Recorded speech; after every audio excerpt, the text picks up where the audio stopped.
Fala galerinha querida, vamos corrigir as questões da prova do Enem edição 2023 e um recado, a ordem dos testes que aparecerão nesta videoaula está de acordo com a do caderno amarelo da prova.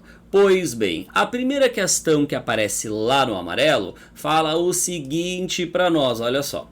A imunização produzida por esse tipo de vacina é alcançada por meio da... Mas vamos, antes de falar das vacinas de RNA mensageiro, que são o tema dessa questão, lembrar como uma vacina produz imunidade. A vacina tem como objetivo prevenir que a gente desenvolva sintomas de uma doença infecciosa ou, se tiver que desenvolver, que sejam mais leves em comparação a quem não está vacinado. Como é que ela faz isso? Dentro da vacina que a gente injeta no braço ou engole, a gente encontra pedacinhos do micróbio que causa a doença que nós desejamos imunizar. Esses pedacinhos geralmente são proteínas chamadas de antígenos, e a presença dessas partículas estranhas no nosso corpo induz uma resposta imunológica primária que costuma ser lenta, demora de 7 a 14 dias e resulta na produção de anticorpos específicos que são capazes de neutralizar os antígenos que desencadearam sua produção. Além disso, ficam guardados nos nossos órgãos imunológicos células que lembram como fabricar esse anticorpo. E se esse antígeno entrar no nosso corpo pela segunda vez, numa segunda dose de vacina, ou o micróbio que causa a doença que a gente está querendo imunizar entrar de verdade dentro de nós, aí essas células que estão guardadas ali vão ser ativadas e com muito mais velocidade do que da primeira vez vão fabricar os anticorpos tão rápido que não vai dar tempo do micróbio se reproduzir num número que nos gere sintomas graves ou mesmo não gerando nada de sintomas. É o mecanismo de memória imunológica. Só que nas vacinas de RNA mensageiro, o que é injetado dentro de nós não é o antígeno, não é a proteína, são genes que codificam essa proteína. No caso das vacinas de RNA, conforme ele descreve ali no texto, o que é revestido dentro de nós, olha só, é uma partícula que é revestida por lipídios e cujo interior, deixa eu escrever aqui para vocês, nós encontramos um RNA mensageiro que codifica uma proteína do micróbio que causa a doença. Quando esse negócio aí, essa partícula entra dentro de nós, a partícula lipídica se fusiona com a membrana plasmática das nossas células e o RNA mensageiro entra dentro das nossas células. Aí o que acontece? Os ribossomos, as organelas da síntese proteica, leem este RNA mensageiro e a própria célula humana fabrica a proteína do micróbio que causa a doença que a vacina induz imunizar. 3. A nossa célula produziu a proteína. Aí o que acontece? 4. As nossas células imunológicas detectam esse antígeno, essa proteína estranha, e então induz uma resposta imunológica primária, que nem a gente viu aqui nesse slide. Às vezes eu gosto de olhar o programa para ver se está gravando mesmo, que eu tenho traumas de ficar 2 horas gravando o negócio e aí não pegar, entendeu? Então vocês me desculpem, é a minha fraqueza aqui, meu trauma. Então, a imunização produzida por esse tipo de vacina, deixa eu trocar minha corzinha aqui, é alcançada pelo meio do quê? Letra A, estimulação de leucócitos induzidas pela capa lipídica contendo RNA. Pessoal, a capa lipídica, ela não contém o RNA não, tá? O RNA ele tá dentro dessa capa lipídica. Ele está dentro dessa capa lipídica. B, atuação do RNA mensageiro como sequestrador do vírus para o meio. Pessoal, definitivamente o RNA mensageiro não faz isso, até porque a gente não está com o vírus na hora que a gente está se vacinando. C, tradução do RNA mensageiro, e a tradução é justamente a síntese da proteína codificada pelo RNA mensageiro, desencadeando a resposta antigênica. Exatamente, aí tu vai produzir o antígeno e que vai induzir uma resposta imunológica primária. Essa é a resposta de competição entre o RNA mensageiro vacinal e o RNA viral. Pessoal, na hora da vacina tu não tá com o vírus, então não tem RNA viral dentro de ti. Inclusive não se recomenda que se vacine quando está com sintomas de qualquer doença. E incorporação do RNA mensageiro ao genoma do hospedeiro, não acontece essa incorporação. Esses RNAs aqui na célula são usados diretamente no citoplasma para a fabricação da proteína. Pois bem, a resposta dessa é a letra C. Vamos para a segunda questão. O coquetel de inibidores impediu o A. Então a gente tem que ler para entender o que é esse coquetel. Então ele fala que na fertilização in vitro, os espermatozoides são adicionados aos gametas femininos retirados de uma mulher. Ok, o bebê de proveta, né? Após o período de incubação, a fecundação é favorecida pela ação de enzimas. Em um procedimento realizado, observou-se que nenhum dos gametas femininos foi fertilizado e posteriormente verificou-se que havia sido adicionado equivocadamente um coquetel de inibidores das enzimas do acrossomo. Então esse coquetel inibe enzimas do acrossomo, logo inibe o que o acrossomo faz. Mas vamos com calma. O que é o acrossomo, pessoal? Então aqui eu trouxe para vocês um espermatozoide, ele tem a sua cauda, que é o flagelo, a sua peça intermediária cheia de mitocôndrias e a cabeça. Na cabeça a gente encontra aqui o núcleo, que é haploide, e essa coisa vermelha que está aqui é o capuz protetor do espermatozoide, chamado de acrossomo. Ele contém enzimas que têm o seguinte papel. Olha só, na hora desse espermatozoide fecundar o óvulo, ele encontra camadas protetoras que revestem o gameta feminino. Uma primeira camada são de várias células epiteliais, que a gente chama de corona radiata, e entre esta e a membrana plasmática do óvulo, uma trama de glicoproteínas que nós chamamos de zona pelúcida. Ali nós encontramos muito um polissacarídeo chamado ácido hialurônico. E as enzimas do acrossomo servem justamente para digerir esse ácido hialurônico e permitirem que o espermatozoide chegue até a membrana plasmática do óvulo, para que as membranas plasmáticas dos dois gametas se encontrem e o núcleo do espermatozoide possa entrar. Por isso que o coquetel de inibidores, ele irá ao impedir a função do acrossomo, impedir que a corona radiata e principalmente a zona pelúcida sejam digeridas. Então impediu a passagem do espermatozoide pela corona radiata e pela zona pelúcida. Questão aprofundadinha essa daí, né? Portanto, resposta letra D. Muito bem, vamos para a próxima, que vai falar sobre o seguinte: a aceleração desse processo é causada pelo quê? Mas que processo nós estamos falando? O processo de você colocar, eu acho que é abacate nessa questão, colocar uma fruta aí, abacate, é isso mesmo, no recipiente fechado. E aí, surpreendentemente, ele percebe que os frutos que estavam no recipiente fechado amadurecem mais rápido. Pessoal, o aluno que está preparado, e aí, então a gente tem que entender o seguinte: se ele não está preparado, ele lê o amadurecimento de frutos. Na hora tem que vir na cabeça dele o hormônio etileno, que é um hormônio que é um hidrocarboneto simples, C2H4, que os frutos produzem e ele induz o amadurecimento dessas estruturas. Esse é um hormônio gasoso. Então, quando a gente deixa o fruto fechado dentro de um lugar, o órgão vegetal começa a fabricar esse gás que atua como um hormônio, e como o ambiente está fechado, não tem como esse gás se espalhar, ele vai ficando cada vez mais concentrado ali dentro.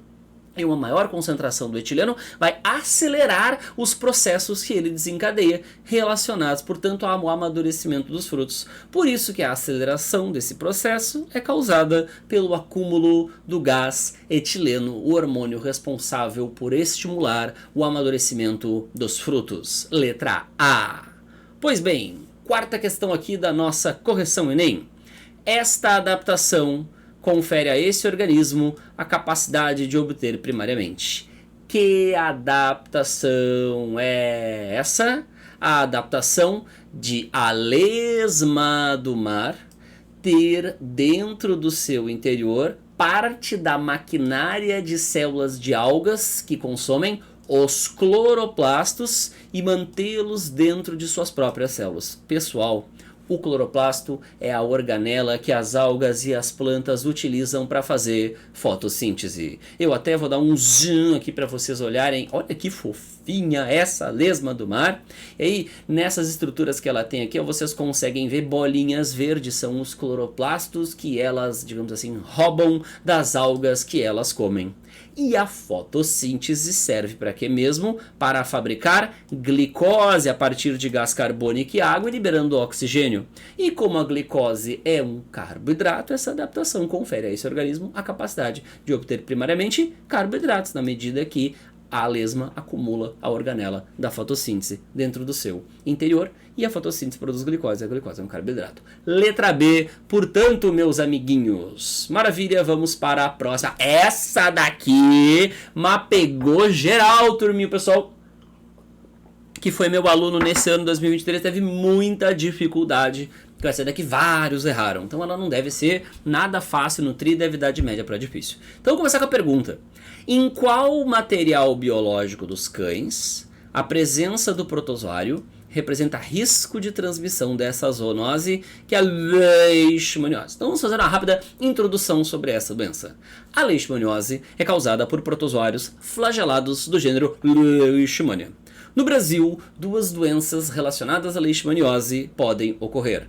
A leishmaniose tegumentar, que dá úlceras na pele e é causada por Leishmania brasiliensis, e a leishmaniose visceral, também chamada de calazar, causada por outra espécie do mesmo gênero de protozoário, o Leishmania chagas, onde as mesmas úlceras vão ocorrer nas vísceras. Essa segunda é muito grave e tem um risco de óbito relativamente elevado.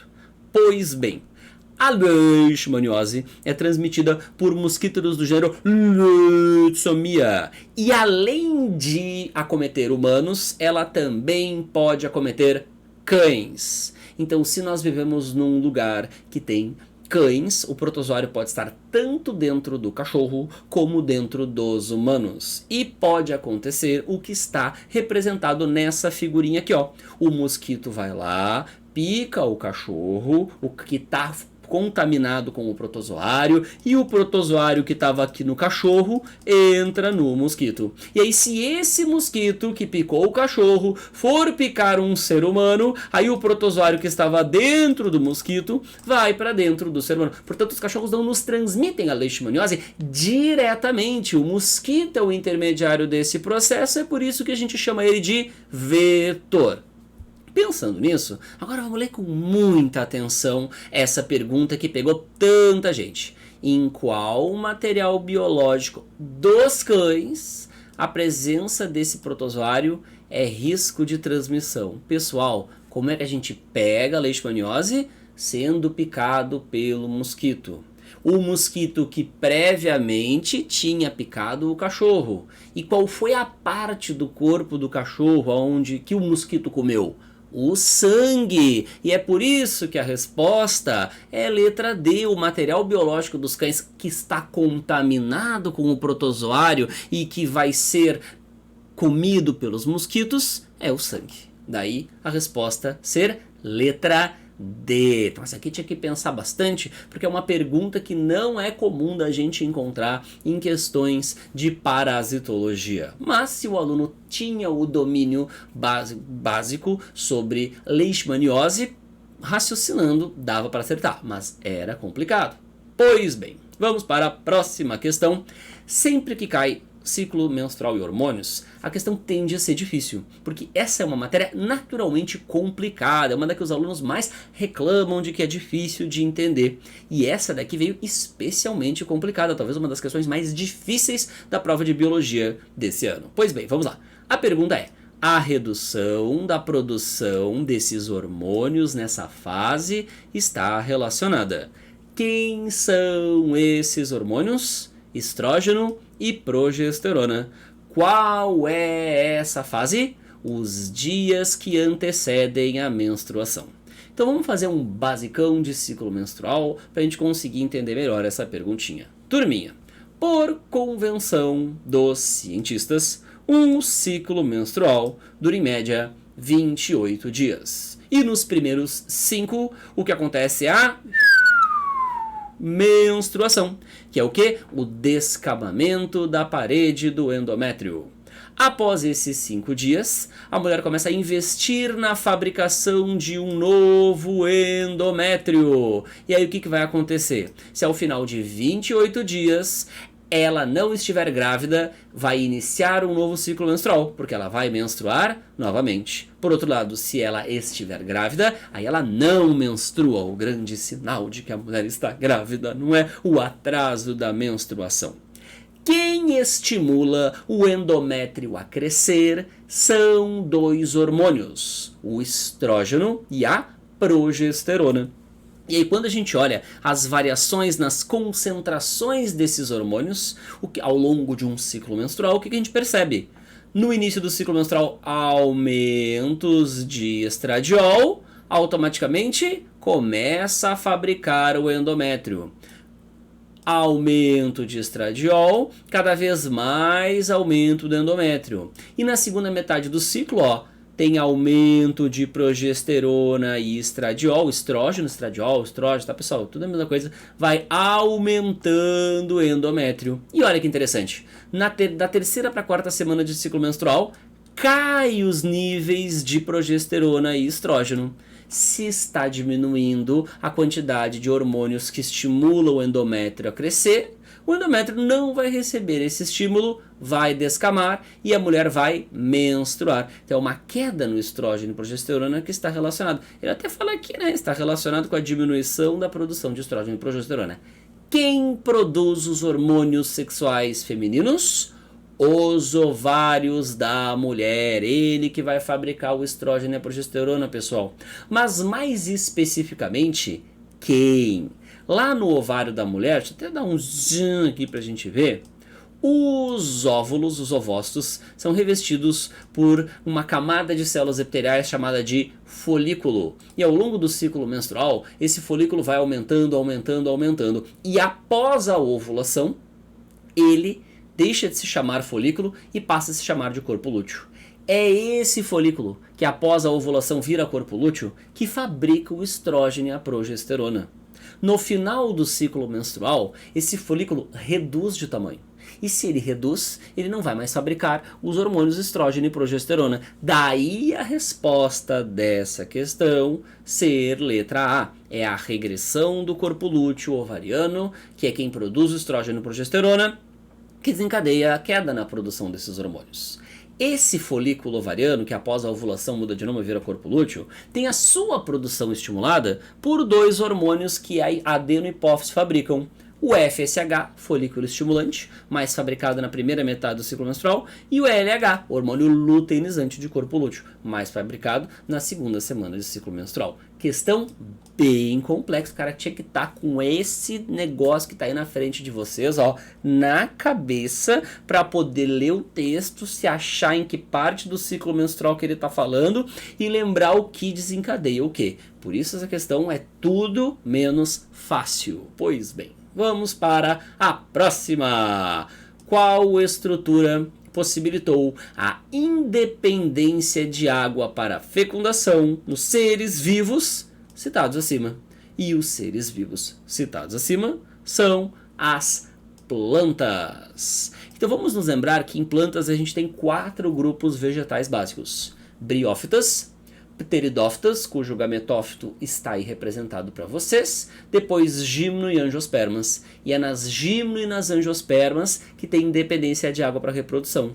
Nos 2 grupos que as precederam, ainda precisa de água nessa hora. Por exemplo, no prótalo, que é o gametófito das pteridófitas. Ele parece uma alguinha, fica aqui no solo, e lá ali embaixo dele, tu vai ter estruturas que produzem o gameta feminino, que é a oosfera, e o masculino, que é o anterozoide. Em dias de chuva, esses anterozoides, por exemplo, o anterozoide, por exemplo, desse prótolo aqui, ele vai nadar até esse vizinho aqui, para conseguir fazer a fecundação. Depende de água. Quando a gente estuda o ciclo de vida das briófitas, também depende de água, e o gameta inclusive também é flagelado, anterozoide, que precisa de flagelo, que precisa de água para nadar. Agora, nas gimno e nas angiospermas, a gente tem o grão de pólen. Seja pelo vento, seja por algum animal, esse grão de pólen sai da estrutura reprodutora masculina e chega até a feminina. E quando esse grão de pólen, tá aqui ele, ó, turminha, chega na feminina, ele libera um tubo chamado de tubo polínico que vai dar o sprint final até o lugar do órgão reprodutor feminino onde estão os gametas. Portanto, a polinização associada ao crescimento do tubo polínico a partir do grão de pólen, essa dupla, portanto, é o que garante a independência de água para a reprodução. Portanto, a resposta tem que ser letra D, tubo polínico. Uma observação há uns 5 anos atrás, essa questão foi de 2023, 18, 19, talvez até 2020, não lembro bem, caiu a mesma coisa, perguntando a evolução de que estrutura garantiu a independência de reprodução, e a resposta era tubo polínico também. Muito bem, vamos para a próxima. A morte desses indivíduos, alguém morreu? Quem? Alguma coisa de planta também. Decorrente da retirada do anel completo da casca, é provocada pela interrupção. Então vamos lá. A casca que foi mencionada aí, segundo o próprio enunciado, é formada por periderme e floema. E a extração da casca leva à morte. Por quê? Porque foi extraída a periderme ou floema. Então você tem que entender o que são esses tecidos e o que eles fazem. Vamos começar pelos órgãos condutores. Órgãos não, tecidos condutores. São dois, né? O xilema, que transporta a seiva bruta, que é água e sais minerais, principalmente das raízes, aonde água e minerais são absorvidos, até as folhas e flores. E o floema, que transporta a seiva elaborada, que é formada principalmente por água e açúcar. A maioria da seiva elaborada, o açúcar, perdão, da seiva elaborada é fabricado nas folhas, e ele é conduzido pelo floema principalmente até as raízes, que por estarem debaixo da terra não pegam sol e aí precisam de glicose produzida pelas folhas para conseguirem permanecer vivas. Isso aqui que eu estou mostrando para vocês é uma plantinha sem madeira. Agora, quando eu estou falando de uma árvore, é um tronco com madeira. Numa árvore que tem madeira, olha só que interessante. A madeira, turminha, é um tecido vegetal chamado de xilema e ela preenche quase toda a massa do tronco. Tecidos diferentes a gente encontra onde? Perto da casca, como por exemplo o floema. Portanto, nos troncos o floema está debaixo da casca, só na superfície, porque o meião do tronco é xilema. E do lado de fora do floema, feloderme, felogênio e suber. Esse trio é chamado de periderme e constitui a casca da planta. Então, quando eu tiro um anel completo da casca, eu estou tirando a periderme e o floema. E o que eu vou comprometer? O revestimento daquele pedacinho de tronco, que não aparece nas alternativas, e eu vou comprometer o quê? O fluxo de seiva elaborada.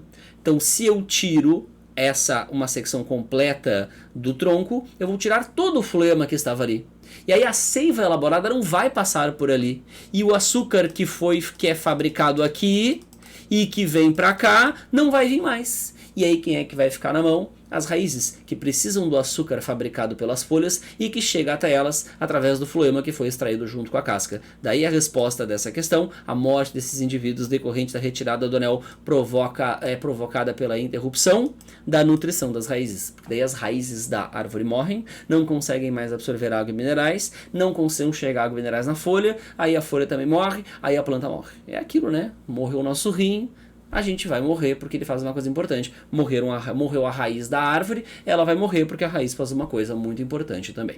Muito bem, vamos para a próxima questão.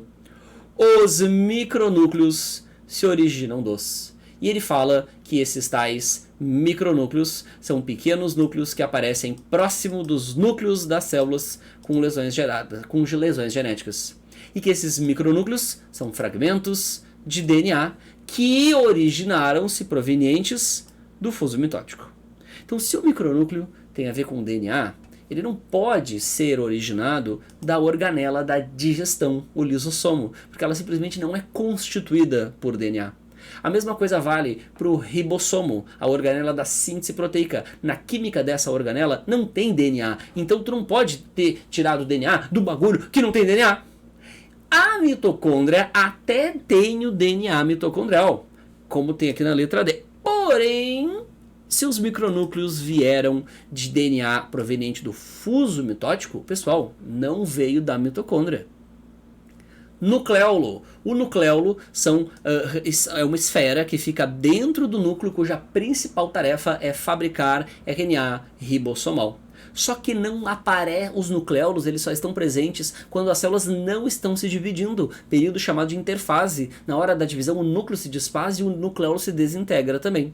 E o que a gente encontra no fuso mitótico durante a divisão? Lembrando que fuso mitótico são aqueles fios fabricados a partir da organela centríolo e que tem como função primordial puxar os cromossomos na hora da divisão celular. Então, se eu peguei um trecho, um fragmento de DNA proveniente do fuso mitótico, ora, o fuso mitótico estava grudado nos cromossomos. Então tem que ser cromossomos a resposta. Muito bem, me aproveitei dessa questão já para dar uma revisada sobre algumas estruturas celulares com vocês. Muito bem. Agora, vou até tomar minha aguinha. Uma das questões, vou tomar mais um gole de aguinha. Que mais causou dores de cabeça, náuseas nos vestibulandos? A questão da respiração aeróbia. Esse bloqueio aumenta a concentração celular de... E ele fala do cianeto, que é uma estrutura que tem grande afinidade pelo ferro mais 3. Aí quando você vai olhar na figura, tá aqui o bendito do ferro mais 3. E quando as células são expostas ao cianeto, ele se gruda no sítio de ferro mais 3 desta enzima, citocromoxidase, que impedindo sua conversão em ferro mais 2 e bloqueando a cadeia respiratória. Então, meus amiguinhos, o que essa questão está falando é que na presença do cianeto, o ferro mais 3 não consegue se transformar em ferro mais 2. E tu tá vendo que tem duas flechinhas aqui, ó. Essa que eu tô meio que pintando de azul e essa, tá vendo? Tá vendo, né? Por quê? Porque para essa conversão acontecer, essa forma reduzida tem que se transformar simultaneamente numa forma oxidada. E para essa forma oxidada voltar a ser reduzida, essa outra forma reduzida que está aqui tem que virar oxidada. Então, moral da história, turminha. Essa reação, deixa eu pegar o meu mouse agora mesmo, que fica melhor de ver. Essa reação que está aqui, para acontecer ela depende dessa. E essa para acontecer depende dessa. E essa para acontecer depende dessa. Então é isso que o aluno tinha que ter sacado ao olhar essa figura. Alguns não conseguiram sacar, alguns demoraram, mas conseguiram sacar, outros já estavam mais familiarizados com esse tipo de figura e aí conseguiram sacar com muito mais velocidade. E aí a lógica é, se eu bloqueei a esta enzima aqui, a reação anterior também não vai acontecer. E se a reação anterior não acontecer, a reação anterior não vai acontecer. E se a reação anterior não, a reação anterior não vai acontecer. E aí se essa primeira reação não acontecer, o NADH não vai se transformar em NAD. E se isso acontecer, o NADH, que é o grande reagente da cadeia respiratória, da fosforilação oxidativa, o NADH vai se acumular. Por isso que esse bloqueio aumenta a concentração celular. Vamos botar aqui a resposta, a concentração de NADH. Porque se eu bloqueio a cadeia respiratória, lá no meio, ela está bloqueada. E se ela está bloqueada, o grande reagente dela, que é o NADH, não vai conseguir entrar dentro dela e então ele vai se acumular. Daí a resposta ser letra C. Questão bem difícil também, muitos alunos manifestaram bastante dificuldade, inclusive erraram essa questão, pelo menos os vários que falaram comigo. Muito bem, vamos para a próxima. Essa daqui também é uma mão de obra. Essa aqui eu vou ler com vocês. Eu sei que vocês já leram, mas vou ler com vocês bonitinho. Então, a síndrome de Down é uma alteração genética associada à trissomia do cromossomo 21. Ou seja, o indivíduo tem 3 cromossomos 21 e não par, como é o normal. Então, quando uma pessoa tem um cromossomo a mais, a gente fala que ela tem uma trissomia, porque em algum dos pares de cromossomos não tem 2, tem 3. Isso ocorre pela união de um gameta contendo um cromossomo 21 com um gameta possuidor de 2 cromossomos 21. Deixa eu mostrar um negócio aqui para vocês que eu preparei. Olha só. Então eu tenho aqui o par de cromossomos 21 de uma pessoa adulta, um homem, e o par de cromossomos 21 de uma pessoa adulta, mulher.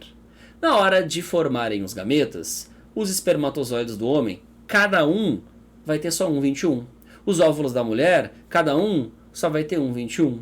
E aí quando une um espermatozoide com um 21 e um óvulo com um 21, dá um zigoto com dois 21 do pai e um da mãe. Dá um zigoto normal. Então essa é a condição normal do dia a dia. Normal do dia a dia. Agora, o que acontece que ele descreve aí nessas 3 primeiras linhas?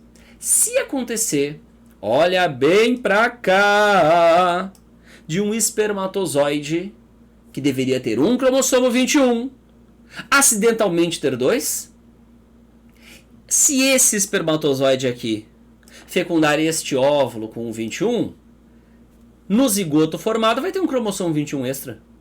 E aí se o zigoto tem 3 cromossomos 21, ele tem 47 cromossomos e todas as células resultantes dele terão 47 cromossomos, gerando a síndrome de Down. Sacou? Agora vamos olhar o que ele propõe aqui pra gente, ó.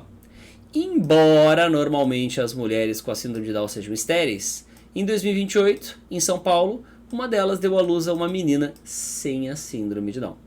Sabendo disso, um jovem casal, ambos com essa síndrome, tanto ele como ela, viu os 321 aqui, viu os 321 aqui, procura um médico para o aconselhamento genético. O médico informa ao casal que com relação ao cromossomo 21, os filhos deles serão. E aí ele traz aqui normais, trissômicos. O que é tetrassômicos, pessoal? É quando você tem 2 cromossomos a mais. Seria o caso de, em vez de ter 3 21s, ter 4 21s, quando o normal é ter 2. Daí, tetrassomia. Daí, tetrassômicos terem 2 cromossomos a mais. Então, vamos ver que combinações podem acontecer. Tanto o homem com Down como a mulher com Down podem gerar gametas com um cromossomo 21 ou com 2 cromossomos 21. Com um cromossomo 21 e com 2 cromossomos 21. Olha a dificuldade dessa questão. O aluno tinha que se ligar disso aí na hora da prova. Se o gameta com um 21, um espermatozoide, encontrar o óvulo com 21, vai dar um zigoto com 2 21, que é o normal. Se um espermatozoide com um 21, esse, encontrar um óvulo com 2 21, aí vai dar um zigoto com 3 21. Isso vai dar trissomia. Isso vai dar síndrome de Down clássica. Se o óvulo com 21 encontrar um espermatozoide com 2 21, vai dar um trissômico, síndrome de Down clássica. Mas pode acontecer de tanto o espermatozoide com 2 21s e o óvulo com 2 21s, o que é o errado, porque o certo é o gameta ter só um 21, gerar um zigoto que deve ter 4 21s, 2 do pai, 2 da mãe. E aí quando você tem 4 21s, você é um indivíduo tetrassômico. Então, os zigotos formados serão normais, trissômicos e tetrassômicos. Se tu estava assistindo e pensou, eu tinha que fazer a menor ideia, eu tinha que saber tudo isso. Tinha que saber tudo isso. Daí, o alto nível de dificuldade dessa questão também. A prova de 2023 estava alto nível. Tinha questões simples, tinha algumas nós já fizemos, mas tinha questões bem complicadas, como essa, como a da cadeia respiratória, como a do ciclo menstrual, que a gente também já fez até agora. Muito bem. Vamos para a próxima. Sobrou neurônio aí? Então vamos para a próxima. Esse método, não é o método, contribui para a preservação das abelhas. Por quê? Qual é o método? Bombas de sementes de espécies vegetais têm sido usadas para combater o desaparecimento das abelhas. São recheadas com semente, adubo e argila. Quando arremessadas e expostas a sol e chuva, germinam, mesmo em um solo pouco fértil. E qual será o resultado dessa germinação? Mais plantas. E como as abelhas se alimentam do néctar que as plantas produzem, quanto mais plantas que produzem néctar, mais comida para as abelhas. Daí a contribuição do método será aumentar a oferta de alimento, pois quanto mais alimento tiver para as abelhas, menor a probabilidade delas morrerem, e essa era a lógica por trás dessa questãozinha. Pois bem, vamos para a próxima. Então aqui ele fala sobre as estratégias citadas eram utilizadas para, e elas consistem em colocar um prego enferrujado no cozimento para liberar ferro contido nele. Por quê? Porque a falta de ferro pode causar a anemia, que é uma redução do número normal de glóbulos vermelhos. Por quê?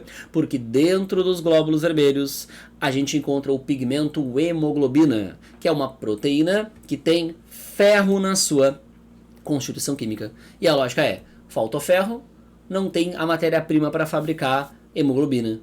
Com menos hemoglobina, menos hemácias. E menos hemácias é anemia. Daí o objetivo de colocar o prego enferrujado no alimento, para ele soltar ferro, para a gente conseguir absorver mais ferro, para prevenir o sintoma da falta de ferro, que é a anemia, nesse caso, ferropriva. Escreve assim, ó, pessoal, desculpa aí a letra, mas é no mouse aqui o bagulho, entendeu? Ferropriva, a anemia causada pela privação de ferro no organismo.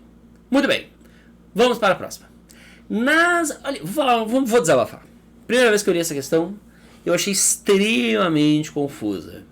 Mas quando eu fui montar essa aula e eu li, confusa na real, não sei nem por que eu me confundi, mas eu gosto de contar essas histórias porque vocês acham que a gente, que é professor, é perfeito, não é? Cara, às vezes a gente se confunde que nem vocês. No jogo de palavras, na interpretação, às vezes é difícil também pra nós, sabe? Às vezes, então eu lembro que quando eu fiz isso aqui, eu marquei cheio de dúvidas, será que vai dar isso que eu tô achando mesmo hoje? Aí quando eu li, meu Deus do céu, o que deu em mim? Agora vamos ver. Nas viagens por grandes distâncias, tais músculos são fundamentais, pois, e aí acho que o meu erro que fez eu me confundir, foi aqui, ó, pois favorecem. Então o que o tal do músculo vai favorecer? E ele fala aqui que as aves têm dois tipos de músculos, o vermelho e o branco, e as aves migratórias têm músculos vermelhos bem desenvolvidos, com ampla rede de vasos sanguíneos. E aí aqui ele te dá a dica. Se o músculo vermelho foi enfatizado que ele tem uma ampla rede de vasos sanguíneos, é porque pelo jeito o branco não tem tanta. E a grande vantagem de ter muitos vasos sanguíneos é nutrir melhor as células, pois células mais nutridas vão ter um melhor desempenho. O sangue libera para as células oxigênio. Então as células que fazem parte de um tecido, que tem muito vaso sanguíneo vão receber muito oxigênio. E isso vai favorecer um metabolismo corporal elevado. Daí a resposta a ser letra D. O que favorece execução de manobras é o sistema nervoso e a coordenação motora da ave. O que favorece manutenção da aerodinâmica é o formato corporal. O que favorece deslocamento a grandes velocidades, aqui talvez seja a principal dúvida que o aluno pode ter, ficar entre a B e a D. Sabe, deslocamento a grandes velocidades, porque se eu tenho mais músculos desse vermelho, daí eu vou conseguir voar mais rápido. Mas aí quando eu fiz a questão, mas essas aves migratórias, elas quase não fazem força prova, elas se utilizam muito do vento para conseguir voar, mais do que do alto metabolismo. E de mais a mais, quando está na dúvida, olha só vai conseguir se deslocar a grandes velocidades porque tem um metabolismo elevado. E só tem um metabolismo elevado, por quê? Porque tem músculos vermelhos. Então, pessoal, a letra B é a primeira consequência. A letra D é a segunda consequência. Então, quando ele te pede o que favorece, tu bota a primeira consequência, a não ser que ele enfatize a longo prazo. Então, quando ele não enfatiza a longo prazo e ele te dá a primeira consequência, a terceira consequência, vai na primeira consequência. Esse tipo de raciocínio a gente aprende treinando e errando. E aí quando você aprender, introjetou isso, chega o Enem, aquele deu a primeira consequência. Aquele deu a terceira consequência. Mas eu aprendi 1000 vezes que quando ele não fala a longo prazo, tem que botar a primeira consequência. Tu vai lá e bota a primeira consequência. É treino de prova. E capacidade de voo em grandes altitudes, o aluno vai pensar, em grandes altitudes tem menos oxigênio. E aí ter mais vasos sanguíneos vai dar mais oxigênio, vai elevar o metabolismo e vai permitir uma capacidade de voo em grandes altitudes. Entende? É uma segunda, terceira consequência, decorrentes da primeira, que é da letra B. Daí, letra B será a resposta mais adequada. Mas quase todo mundo que marca essa tipo assim, ó, com medinho, sem ter certeza se vai acertar ou não. Lembrando que os músculos que têm mais células vermelhas, essas células são mais vermelhas porque elas têm mais mioglobina, que é o pigmento que armazena oxigênio nos músculos, elas têm mais mitocôndria, elas são especialistas em usar oxigênio, e quando usa oxigênio produz bem mais ATPs por glicose consumida, e elas são excelentes para exercícios que não fazem tanta força, mas que exigem muito tempo seguido de contração. Essas fibras elas são menores, já as fibras brancas, que a gente chama do tipo 2, elas são células maiores, não tem muita mioglobina, daí o músculo ser mais claro, tipo um peito de frango, não tem muita mitocôndria, então elas são especialistas em metabolismo aeróbio. Essas fibras, anaeróbio, perdão, essas fibras, elas não vão conseguir manter uma contração muscular contínua por muitos segundos, mas como elas são células maiores, elas conseguem fazer mais força do que as fibras vermelhas. Muito bem. Chegando nas finaleiras, dentro do corpo do vegetal, esses contaminantes serão: o vegetal é o aguapé, o contaminante é o metal tóxico, e esses metais tóxicos são os famosos metais pesados, que eu separei aqui da tabela periódica para vocês verem, ó: cromo, manganês, ferro, cobalto, cobre, zinco, cádmio, que é o da pilha, mercúrio, arsênio, selênio, bário. Muito bem. Então o que o aguapé faz, turminha, quando você coloca ele no corpo d'água? Ele rouba do corpo d'água, ele absorve do corpo d'água esses metais pesados. E aí os metais pesados vão para o aguapé e deixam de estar no corpo d'água.